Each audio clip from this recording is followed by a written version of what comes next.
Hello mapipo, mumeze mute aho muherereye? Twebwe tumeze neza, turi amahoro, turashima Imana. Mwebwe mumeze gute aho muherereye? Mu by'ukuri konge kandi twagarutse kuri Eric and Chantal. Mu by'ukuri ntitwotangira tutabanjije kubashimira, kandi murabizi ko tubanza tugasenga iyo tuje hano. Reka munyemerere tubanze dusenge mbere yuko tugira ico dukora. Mana data, Mana ikomeye, Mana ishura byose, turagushimiye, turaguhimbaje. Ushimwe kuri Mana ishura byose, ushimwe ko wabanye natwe, ushimwe kuko wabanye n'inshuti zacu, wabarinze Mwami Mana yacu. Abandi Mwami Mana yanje bikomereye cyangwa se bitameze neza, bihangane kubw'ubuntu bwawe. Ndabizi ko ari wowe ushoboye byose, ndabizi ko ari wowe ugira neza. Reka ubashe kubagirira neza Mwami Mana yacu, kuko Mwami ijambo ryawe riravuga ngo abagusanga bose uzabaheza amahoro. Mwami, reka Mwami Mana yacu ubaheza amahoro, ubashe kubagirira neza muri byose. Turagusabye kugira ngo ukomeze kubagirira neza, ni mu izina rya Yesu, amen. Rero ndabizi neza kuko abo bitameze neza mwihangane, ejo bucana yandi. Rero reka mbanze mbashimire. Mu by'ukuri ndabashimiye mu mwihariko ngo mumbona hano. Nukuri ndabashimiye cyane support yanyu, kugaragara kwanyu. Mu by'ukuri comment zanyu turazibona, zigatuma twishima kandi tunezerwa. Mu by'ukuri turabashimiye cyane cyane cyane cyane. Rero uyu munsi twongeye kandi twagarutse nk'ibisanzwe, cyangwa se tugiye kuvuga kuri topic yacu dusanzwe tuvugaho, yo kubaka ingo nziza cyangwa se yo kugira ingo zacu paradizo. Mu by'ukuri hari igihe wenda wibaza ngo ukavuga ngo haracabaho ingo nziza, haracabaho ingo zifite amahoro, zishimanye. Se uyu munsi wa none naje kukubwira ngo mu by'ukuri zirahari. Ariko rero uyu munsi wa none naje kubabwira ibintu bingahe bituma ingo zacu zisenyuka, cyangwa se bituma ingo zacu zitarama, zitagira imbaraga. Rero mu by'ukuri uyu munsi wa none ni ibyishimo, ni umunezero. Ndabizi neza yuko abantu bacu badukurikiye muriyongera ku munsi ku wundi, muri inshuti nziza pe. Ndabashimiye cyane. Rero uyu munsi wa none nabateguriye ibintu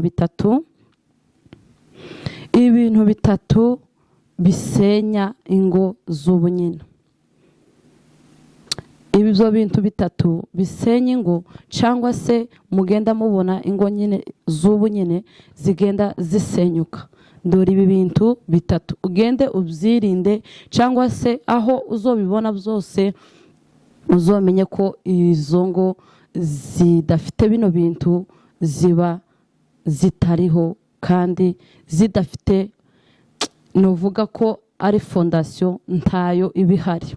Rero ibi bintu bitatu twavuze, ikintu ca mbere aba bantu basenya ingo, cyangwa se ingo zisenyuka, ibi bintu bitatu bataba bafite. Ica mbere ni ugusenga. Mu by'ukuri urugo rudafitemo gusenga, cyangwa se rudafite Imana, cyangwa se usanga hariho amakimbirane menshi. Ariko iyo usenga, ikintu ca mbere mu gusenga harimo kwihanganirana. Mu gusenga harimo kubona ko uwanyu ibyo yakoze wenda yacitswe atabigambiriye. Kubera ko harimo gusenga, haba harimo kubabarira. Kubera ko ubusenga ubona ko ibintu byose ibyo mugenzi wawe yakoze atabikoze kubera kukwanga. Mu by'ukuri banza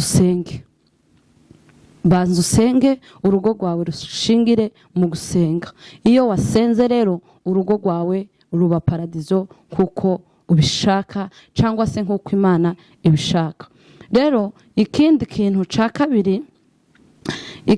cya kabiri gituma ingo zacu zisenyuka, cyangwa se ikintu gihari gituma ingo zacu zisenyuka kuri uyu munsi wa none, kutizerana. nshuti zanje reka mbabwire, hari ukuntu wenda umugabo wawe cyangwa se umufiyanse, nabyo turabivugamo, hari igihe aza kubwira ikintu yamara kukubwira ugasanga ntucizeye, ukavuga ngo arakubesha. Iyo wabonye ko nta kwizera guhari mu rugo rwawe, menya ko urwo rugo biri cyangwa se bigiye gupfa, cyangwa se rwa rugo rwawe rutakiriho. Banza wizere uwo muri kumwe, ibyo akubwiye byose, ibyo umubonyeho ubyizere, umenye ko ari ukuri. Hari ukuntu ashobora kuza akakubwira ngo nakoresheje ifaranga zingana gutya, naguze ibingibi n'ibingibi, cyangwa se nakoze ikintu runaka, ariko wewe ugahita wumva ko ibyo bintu bitigeze bibaho, ukumva ntumwizeye, ukumva uramushidikanyijeho. Ariko kera iyo watangiye kumva wa mwuka wo kuvuga ngo ntumwizeye, mu by'ukuri menya ko urugo rwawe ugiye kurujana ahantu hatameze neza. Banza wizere uwo muri kumwe kugira ngo urugo rwawe rutaza gusenyuka, cyangwa se utaza guhura n'ibibazo, cyangwa se utaza kumva ko hariho izindi ngo zimeze nabi kubera ko utamwizeye. Kenshi uza usanga uvuga ngo n'abandi bose niko babayeho, abandi bose ingo zabo nuko zimeze, ariko mu by'ukuri utazi ko kera wowe utawumwizera. Ikindi cya gatatu, iki cya gatatu ni umwihariko mu by'ukuri.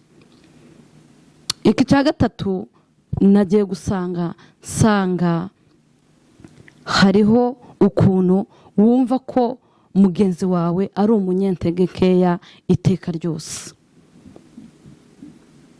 Kumva ko mugenzi wawe ari umunyentege nkeya, ukumva ntumwizeye, ukumva ibintu byose yakora cyangwa se ikintu cyose yogerageza gukora ukumva ko atagishoboye. Mu by'ukuri icyo kintu coshobora cyangwa se cotuma urugo rwanyu rutamera neza. Niko guhangana mu by'ukuri, cyangwa se wenda inyito ntoyiheza, ni nko kuvuga ngo ntacyo ashoboye. Ikintu cyose agerageje, ikintu cyose akoze, oya mwereke ko ari umunyembaraga, mwereke ko ashoboye. Mubwire nimba yakoze nk'ikintu runaka agaferinga, cyangwa se bikaba byogaragaza wenda nk'intege nkeya, ariko wewe musubizemo imbaraga, umubwire ngo ejo bizomera neza, ejo bizogenda neza. Apana kumubwira ngo n'ubundi ngo wewe ngo ntushoboye, ngo n'ubundi wagiye muri ibi bintu, kubwira ngo ntago wabishobora. Oya, ibyo ngibyo mu by'ukuri ntabwo ari byiza. Iteka ryose umugore afite imbaraga ziwe n'umugabo afite imbaraga ziwe. Rero mushigikirane, apana kumva ko mugenzi wawe ntacyo ashoboye. Iyo umenye ko ari umunyembaraga, mu by'ukuri urugo rwanyu rurakomera. Ikintu icyo ari cyo cyose mubasha kukigaragaza, kubera ko uba ufite umuntu ugusapotinga, kandi icyambere cyo ni wowe ugomba kumusapotinga. Rero ndabizi neza kuko mukeneye ingo nziza. Banza usenge, banza umwizere, kandi ubone ko ari umunyembaraga. Rero Imana ikomeze ibagirire neza, ikomeze ibubakire ingo zanyu, kandi mukomeze mwizerane, kandi usengere urugo rwawe.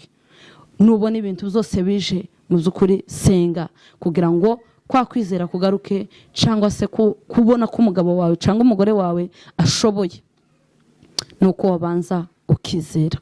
Rero Imana yo mu ijuru ikomeze kubagirira neza. Tuzongera kandi tugaruke nakagaruka. Ciao ciao, bye.